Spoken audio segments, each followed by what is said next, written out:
കുന്നിക്കോട് ആസ്ഥാനമായി പ്രവർത്തിക്കുന്ന കൊല്ലം ജില്ലയിലെ ആദ്യത്തെ അഷ്ടമുടിക്കായൽ ഉൾനാടൻ മത്സ്യത്തൊഴിലാളി സഹകരണ സംഘത്തിലേക്ക് കൊല്ലം, വാടി, നീണ്ടകര, ശക്തികുളങ്ങര എന്നീ ഹാർബറുകളിൽ നിന്നും ശേഖരിച്ച ശുദ്ധമായ വിഷരഹിത മത്സ്യങ്ങൾ ഉടൻ എത്തിച്ചേരുന്നു.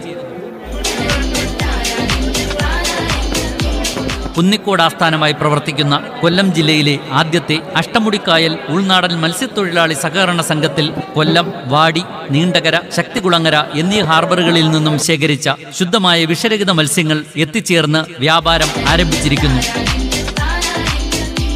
കുന്നിക്കോട് ആസ്ഥാനമായി പ്രവർത്തിക്കുന്ന കൊല്ലം ജില്ലയിലെ ആദ്യത്തെ അഷ്ടമുടിക്കായൽ ഉൾനാടൻ മത്സ്യത്തൊഴിലാളി സഹകരണ സംഘത്തിൽ കൊല്ലം, വാടി, നീണ്ടകര, ശക്തികുളങ്ങര എന്നീ ഹാർബറുകളിൽ നിന്നും ശേഖരിച്ച ശുദ്ധമായ വിഷരഹിത മത്സ്യങ്ങൾ എത്തിച്ചേർന്ന് വ്യാപാരം ആരംഭിച്ചിരിക്കുന്നു. കുന്നിക്കോട് ആസ്ഥാനമായി പ്രവർത്തിക്കുന്ന കൊല്ലം ജില്ലയിലെ ആദ്യത്തെ അഷ്ടമുടിക്കായൽ ഉൾനാടൻ